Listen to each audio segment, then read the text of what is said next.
Okay, so for this video, we're going to go ahead and talk about multiplication and division with significant figures. And in the end, that means we're going to have to round your answer to the proper number of significant figures. So remember, we have two different sets of rules. We have rules for when we multiply and divide, and we have rules for when we add and subtract. So in this video, we're going to talk about multiplication and division. So if you're looking for addition and subtraction, head on over to the other video. So multiplication and division with significant figures.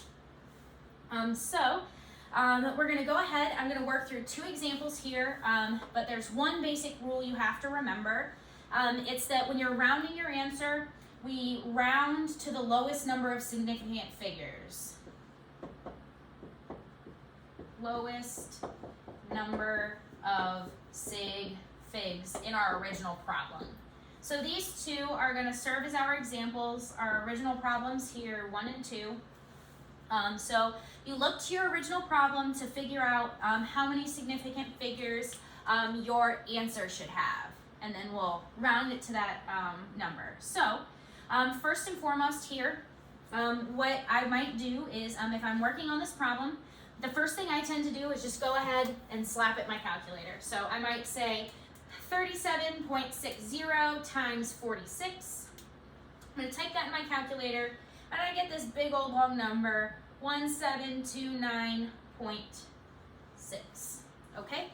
And then now that I've done the multiplication, you gotta figure out the proper number of significant figures. So I'm always gonna write like what comes up in my calculator, and then down below here, I'll round it to the proper number of significant figures. So to figure this out, you go back to your original problem, my 37.60 and my times 46. So in this case, you count the number of significant figures in each number, and then you round to the lowest number of significant figures. So let's go ahead and count our sig figs in each number here. Here we have 37.60. We know that these three count. We have to decide if the 0 counts, so we have to determine if the 0 counts. So in that case, if we're looking at the 0 here, it is at the end of the number. We know that that guy's iffy. Well, he counts when we have a decimal point in our number. We have 37.60, so yes, this one counts. This first number here has four sig figs.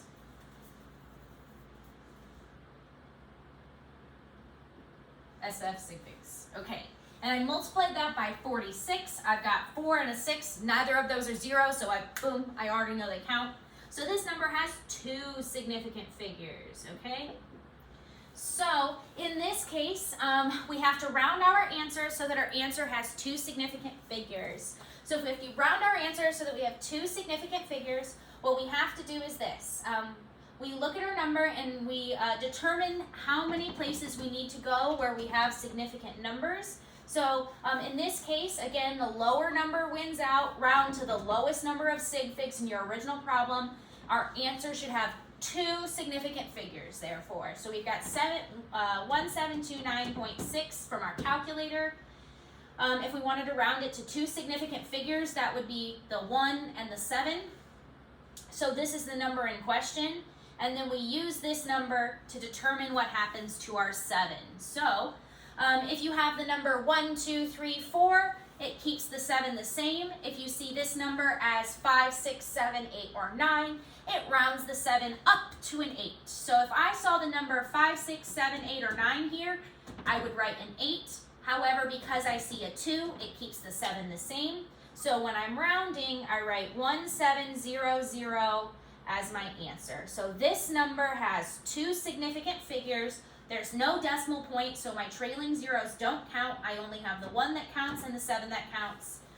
So don't put a decimal point at the end of the number, or you'd have 4 sig figs. This number only has 2 sig figs.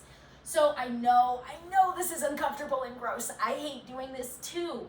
However, you're like, look how much more information I have. Look how much more detail I can give you. I want to provide you the detail. Yeah, I like it too. However, remember that significant figures are in place because it's telling us uncertainty in our number. So in the end, we can only be certain that we have like 1,700 of whatever this is. We can't really be certain that 29.6 even really is there, or how much that exactly is. It might actually be 17.49 or something like that.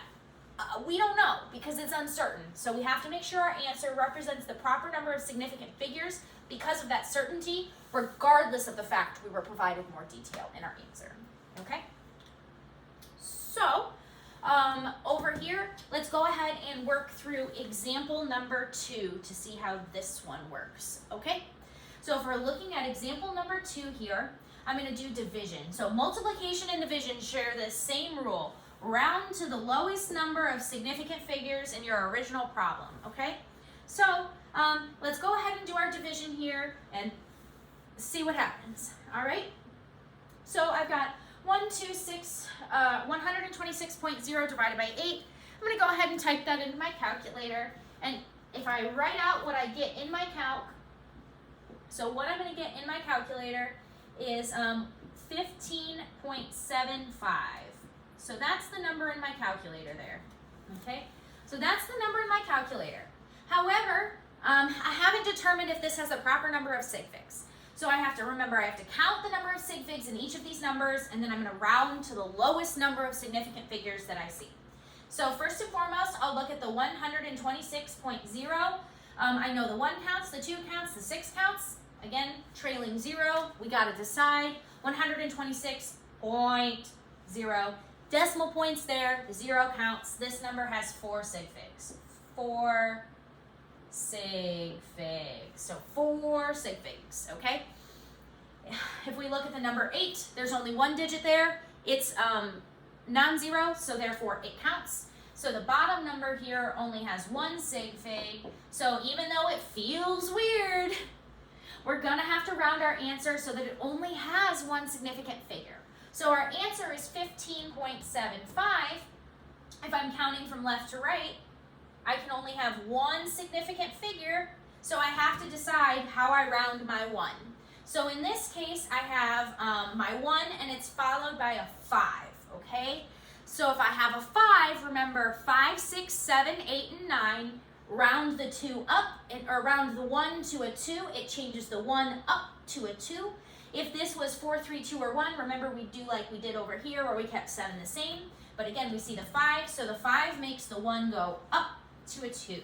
So that means the number that I would write down for my answer that has 1 significant figure is 20. Again, 20 decimal point has 2 significant figures. Wrong answer. 20 is your answer. Okay, so those are some quick examples of how you round with significant figures, and remember that these are just the rules for multiplication and division with significant figures and how to round, therefore, to the correct number of significant figures. Addition and subtraction have entirely different rules, so check out that video if that's what you're interested in.